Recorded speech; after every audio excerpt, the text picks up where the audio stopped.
शुभ वंदन बच्चों। हिंदी सागर में आपका एक बार पुनः स्वागत है। बच्चों, आज हम आपको क्षितिज पाठ्य पुस्तक में कक्षा 9 में काव्य खंड का सवैये पाठ के प्रश्नोत्तर कराएंगे। इसके कवि हैं रसखान। तो आइए सबसे पहले रसखान जी के बारे में कुछ जानकारी प्राप्त कर लेते हैं। रसखान जी का जन्म सन 1533 ईस्वी को दिल्ली में हुआ था और इनकी मृत्यु 1618 ईस्वी में हुई थी। इनका वास्तविक नाम सैयद इब्राहिम था। इनकी मुख्य रचनाएं सुजान, रसखान एवं प्रेम वाटिका हैं। इन्होंने ब्रज भाषा में लिखा है ये, और उनकी शैली मुक्तक है। प्रमुख कृष्ण भक्ति कवि रसखान का अनुराग न केवल कृष्ण के प्रति था, बल्कि कृष्ण भूमि के प्रति भी उनका समान प्रेम था, जिसे उन्होंने सवैये के माध्यम से अभिव्यक्त किया है। पहले सवैये में कवि का कृष्ण और कृष्ण भूमि के प्रति समर्पण भाव अभिव्यक्त हुआ है। दूसरे सवैये में कृष्ण जी से जुड़ी वस्तुओं से कवि का अनुराग व्यक्त हुआ है, और तीसरे छंद में कृष्ण के रूप सौंदर्य के प्रति गोपियों के अनुराग को कवि ने व्यक्त किया है। चौथे छंद में कृष्ण की मुरली की धुन और उसकी मुस्कान की अचूक प्रभाव तथा उसके सामने गोपियों की व्यवस्था का उल्लेख किया है। तो ऐसी थी इनकी कृष्ण भक्ति। चलिए, पहला प्रश्न है, ब्रज भूमि के प्रति कवि का प्रेम किन किन रूपों में प्रयुक्त हुआ है? प्रयुक्त हुआ है मतलब व्यक्त हुआ है। देखिए, उत्तर है इसका, कवि रसखान श्री कृष्ण से बहुत प्रेम करते हैं। वह प्रत्येक परिस्थिति में ब्रजभूमि के आसपास ही रहना चाहते हैं। उनका ब्रजभूमि के प्रति प्रेम निम्नलिखित रूपों में प्रकट हुआ है। नंबर 1 है, मनुष्य बनने पर गोकुल के ग्वालों के साथ रहना चाहते हैं। नंबर 2, पशु बनने पर वे नंद की गाय बनना चाहते हैं। नंबर 3, पत्थर बनने पर वे गोवर्धन पर्वत का एक अंग बनना चाहते हैं। और नंबर 4, पक्षी बनने पर कालिंदी नदी के किनारे कदम्ब के पेड़ की शाखाओं पर बसेरा करना चाहते हैं।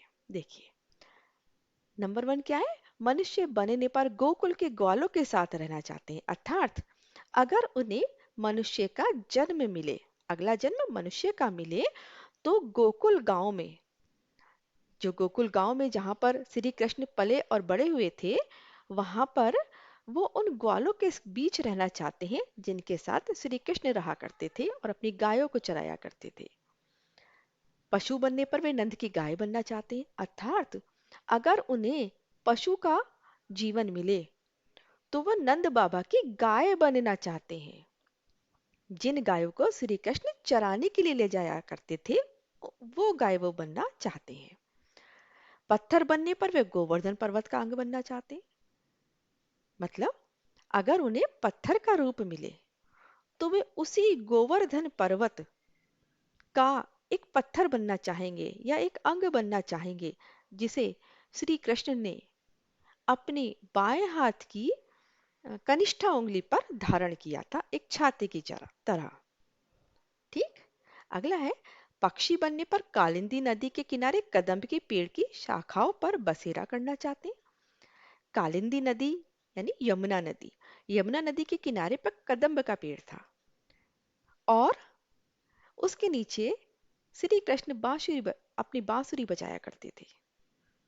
तो यहाँ कवि कह रहा है कि अगर मुझे पक्षी का रूप मिले तो मैं उसी कदम्ब के पेड़ की शाखाओं पर बसेरा करना चाहूंगा, निवास करना चाहूंगा, जिसके नीचे श्री कृष्ण भगवान अपनी बांसुरी बजाया करते थे। आगे समझ में बेटा?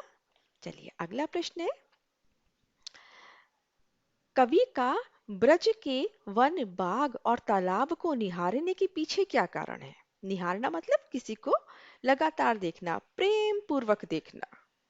देखिए, कवि का ब्रज के वन, बाग और तालाब को निहारने के पीछे यह कारण है कि कवि श्री कृष्ण से जुड़ी हर वस्तु से अत्यधिक प्रेम करते हैं। ब्रज के वन, बाग और तालाब में श्री कृष्ण ने अनेक प्रकार के खेल किए थे, लीलाएं की थीं। कवि उन्हें निरंतर निहारना चाहते हैं क्योंकि उन्हें देखकर कवि को अनुपम सुख की अनुभूति होती है। देखिए, क्यों निहारना चाहते हैं? क्योंकि जहां पर श्री कृष्ण भगवान जिन वनों में, जिन बागों में, जिन तालाबों के किनारे उन्होंने अपनी बाल क्रीड़ाएं की थी, अनेक खेल किए थे, वो उनको निहारना चाहते हैं, उनको देखना चाहते हैं और उन्हें देख करके सुख की अनुभूति करना चाहते हैं। ये महसूस करना चाहते हैं कि श्री कृष्ण भगवान मेरे साथी हैं। अगला प्रश्न है, एक लकुटी और कामरिया पर कवि सब कुछ न्योछावर करने को क्यों तैयार हैं? देखिए, न्योछावर करना मतलब छोड़ देना। कवि के लिए श्री कृष्ण की हर चीज महत्वपूर्ण और प्रिय है। श्री कृष्ण गायों को चराते समय एक लकुटी और कामरिया, कमर पर ओढ़ने वाला पीला वस्त्र, हमेशा अपने साथ रखते थे। इसलिए वह वस्तुएं कवि के लिए कोई साधारण वस्तुएं नहीं है। वह श्री कृष्ण से अत्यधिक प्रेम करते हैं। यही कारण है कि कृष्ण की लाठी और कंबल के लिए कवि अपना सब कुछ न्यौछावर करने को तैयार है। कवि के लिए इन वस्तुओं के सामने तीनों लोकों का राज्य का सुख भी गौण है। मतलब कवि श्री कृष्ण को बहुत अधिक प्रेम करते हैं और इसी कारण जो श्री कृष्ण अपने साथ में एक लाठी और कंबल रखते थे। जब वो गायों को चराने जाते थे तो एक लाठी और एक कंबल रखा करते थे। लाठी इसलिए कि गायों को इधर उधर करना पड़ जाए तो इसलिए लाठी रखते थे, और कंबल कि अचानक से अगर मौसम बदल जाए, ठंड होने लगे तो ठीक है, कंबल रख लिया। तो वहाँ रसखान कवि इन वस्तुओं को इन वस्तुओं को देखने के लिए, इन वस्तुओं को प्राप्त करने के लिए अपना सब कुछ न्यौछावर करने को तैयार हैं। सब कुछ मतलब अगर उन्हें तीनों लोगों का राज्य मिल जाए, कुबेर का खजाना मिल जाए, नवनिधि मिल जाए, आठों सिद्धियां मिल जाए, तो वो ये सब कुछ भी न्यौछावर करने को तैयार है श्री कृष्ण के कंबल और लाठी के लिए, छोड़ने को तैयार है। आगे समझ में बेटा। अगला प्रश्न है, सखी ने गोपी से कृष्ण का कैसा रूप धारण करने का आग्रह किया था? देखिए, सखी गोपी से कृष्ण का मनमोहक रूप धारण करने का आग्रह करती है।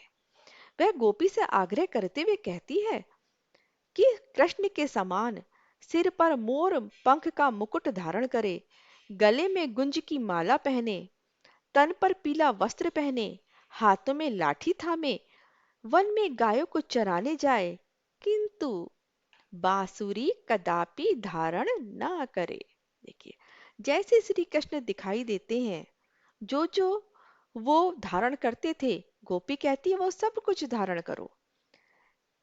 मोर का मुकुट, मोर के पंख का मुकुट धारण करो, और गले में गुंज की माला पहनो, जैसे श्री कृष्ण पहना करते थे वन के फूलों की माला, तो ऐसी माला तुम भी पहन लो। तन पर पीला वस्त्र ओढ़ लो, हाथों में लाठी ले लो, ग्वालों के साथ वन में चली जाओ गायों को चराने के लिए, लेकिन ये सारे रूप तो ले लेना, श्री कृष्ण की तरह बन जाना, जैसा उनको भाए वैसा रूप धारण करना, लेकिन बांसुरी कदापि धारण ना करना। ऐसा क्यों कहते हैं कि बांसुरी कदापि धारण ना करना? वो इसलिए क्योंकि श्री कृष्ण जब बांसुरी बजाते थे तो सब कुछ भूल जाते थे, और गोपियां इंतजार करती रहती थी कि कब ये बांसुरी को अपने होठों से हटाएं और हमारी तरफ देखें। तो इसलिए वो बांसुरी से चिढ़ती थी। वो कहती थी भाई ये तो इसी के दीवाने हैं, बांसुरी के ही दीवाने, हमें देखते ही नहीं है। इसलिए सखी गोपी से कहती है कि तुम बांसुरी को मत धारण करना। आगे समझ में। अगला प्रश्न, आपके विचार से कवि पशु पक्षी और पहाड़ के रूप में भी श्री कृष्ण का सानिध्य क्यों प्राप्त करना चाहता है? सानिध्य मतलब अपनापन, उनका साथ। देखिए, कवि श्री कृष्ण से अत्यधिक प्रेम करता है, इसलिए हमारे विचार से वह श्री कृष्ण का सानिध्य प्राप्त करने के लिए पशु पक्षी और पत्थर बनने में भी संकोच नहीं करता। वह वातावरण के प्रत्येक उस रूप में रहना चाहता है जिसका संबंध श्री कृष्ण से हो। देखिए, कवि कहता ना कि अगर मुझे पशु का रूप में मिले तो भी कोई परेशानी नहीं है, पक्षी का मिले तो परेशानी नहीं, पत्थर का मिले तो परेशानी नहीं, बस रूप मुझे कुछ भी मिल जाए लेकिन मैं रहना वही चाहता हूं जहां श्री कृष्ण रहे थे, जहां से श्री कृष्ण का कुछ संबंध हो। ठीक है। अगला है, चौथे सवैये के अनुसार गोपियां अपने आप को विवश क्यों पाती हैं? देखिए, चौथे सवैये में बताया गया है ना, श्री कृष्ण जब गोपी कहती है कि अगर श्री कृष्ण मुरली बजाएंगे तो मैं अटारी के ऊपर चढ़ जाऊंगी, अगर श्री कृष्ण तान छेड़ेंगे तो मैं अपने कानों को बंद कर लूंगी। लेकिन मेरी माँ और ब्रज के लोग वासियों, ये तो बताओ कि जब वह एक मोहिनी मुस्कान के साथ मुझे देखेंगे तो मैं कैसे उनकी ओर न खिंची चली जाऊंगी? अर्थात मैं उनकी ओर खिंची ही चली जाऊंगी। तो इसी ये था चौथे सवैये में, इसी को वो कह रहे हैं कि चौथे सवैये के अनुसार गोपियां अपने आप को विवश क्यों पाती हैं। देखिए, कृष्ण की मुरली की मधुर तान सुनते ही गोपियां उस ओर आकर्षित हो जाती हैं। वे श्री कृष्ण की मधुर मुस्कान के सामने अपने आप को संभाल नहीं पाती, वह अपने आप को विवश पाती हैं। इसलिए लोक मर्यादा त्याग कर वह श्री कृष्ण की ओर खींची चली जाती हैं। आगे समझ में? कहती है ना, उनकी मनमोहक मुस्कान के आगे हम विवश हैं। और वर्तमान में तो क्या, भूत में, भविष्य में, जब कभी वो हमें ये मुस्कान दिखाई देगी हम और उस ओर खिंचे ही चले जाएंगे। अगला है, भाव स्पष्ट कीजिए। कौटिक एकल धौत के धाम करील के कुंजन ऊपर वारो। देखिए, ये पंक्ति आई थी ना, तो इसका अर्थ पूछा गया। भाव का मतलब क्या होता है? अर्थ पूछना, उसका अर्थ बताना। कौटिक एकल धौत के धाम करील के कुंजन ऊपर वारो। कौटिक कहते हैं सोने चांदी के, कलधौत मतलब महल, धाम मतलब महल, सॉरी। कौटिक एकल, रसखान ब्रजभूमि से गहरा लगाव रखते हैं।